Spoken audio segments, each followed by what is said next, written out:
राजस्थान में करीब 25 सालों से रिवाज चला आ रहा था कि जो सत्तारूढ़ पार्टी रही है वो अपने आप को सत्ता में रिपीट नहीं कर पा रही थी, भले ही वो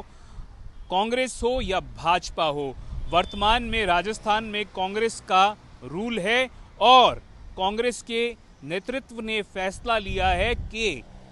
बड़े नेताओं पर गाज गिर सकती है। ऐसे करीबन 70 नाम हो सकते हैं जिनको पहले टिकट दी गई थी, जो चुनाव जीत चुके थे, पर उसके बावजूद उनको अगर 2023 में राजस्थान में चुनाव होता है तो उनको टिकट ना दी जाए। राजस्थान में कम से कम 2 लोग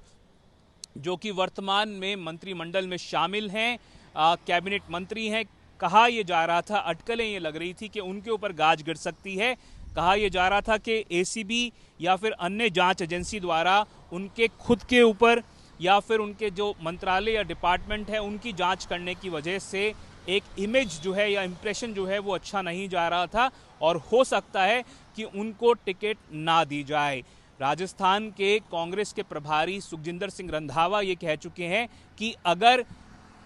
एक ही परिवार के नेताओं को बार बार टिकट मिलेगी या उनके परिवार के लोगों को टिकट मिलती रहेगी तो वर्कर्स का क्या होगा, कार्यकर्ताओं का क्या होगा। देखिए, अगर एक ही परिवार में अगर पिता जो है वो मंत्री है, बेटा किसी बोर्ड का अध्यक्ष है या बेटी भी किसी अन्य पद पर है, तो ऐसे में अगर बार बार परिवारों को ही एक ही परिवार को या कुछ परिवारों में टिकटों का डिस्ट्रीब्यूशन होता रहेगा तो कार्यकर्ताओं में इसकी वजह से नाराजगी पैदा हो सकती है। और उसको समझते हुए कांग्रेस नेतृत्व ने फैसला लिया है कि कई जो लोग हैं, जो उम्मीदवार हैं, जिनको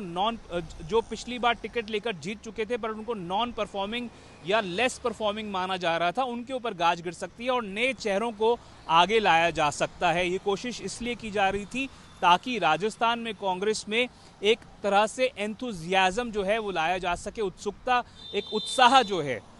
जो है वो भरा जा सके कार्यकर्ताओं के बीच में। और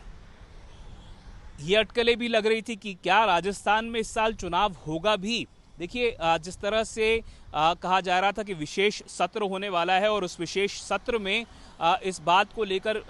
आगे रखा जा सकता है कि 1 नेशन 1 इलेक्शन होना चाहिए। ऐसे में प्रियंका गांधी का दौरा राजस्थान की टोंक जिले में 10 तारीख को तय हुआ है। प्रियंका गांधी टोंक जिले का दौरा करेंगी, वो जिला जहां से विधायक सचिन पायलट हैं, और वहां पर वो कम से कम 300 इंदिरा गांधी रसोई का उद्घाटन करेंगी। ऐसे में जब अशोक गहलोत मान चुके हैं कि ये बड़ा प्रोजेक्ट है राजस्थान में लोगों तक कांग्रेस की बात को, नीति को पहुंचाने का, ऐसे में प्रियंका गांधी का ये दौरा और ये अटकलें लगना कि बड़े नेताओं के ऊपर गाज गिर सकती है, ये बेहद महत्वपूर्ण है। और ये भी हो सकता है कि प्रियंका गांधी, जिनका माना जाता है कि सचिन पायलट से काफ़ी नज़दीकी है और सचिन पायलट को काफ़ी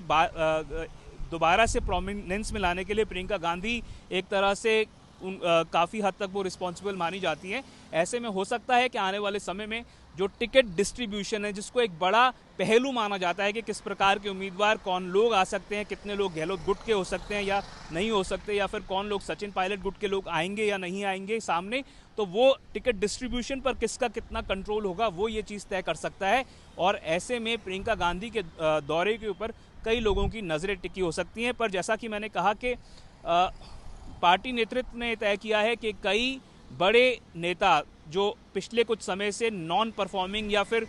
लेस परफॉर्मिंग माने जा रहे थे, उनके ऊपर गाज गिर सकती है और नए चेहरों को एक तरह से तरजीह दी जा सकती है, उनको टिकट मिल सकती है। और ऐसा हो सकता है कि उनको लाकर पार्टी कोशिश ये करे कि ग्राउंड लेवल पर, ग्रास रूट लेवल पर पार्टी में उत्साह भरे और कोशिश ये करे कि पिछले करीब 25 साल का जो रिवाज चला आ रहा था राजस्थान में कि सत्तारूढ़ पार्टी अपने आप को रिपीट नहीं कर पा रही थी, उस रिवाज को तोड़ने की कोशिश करे।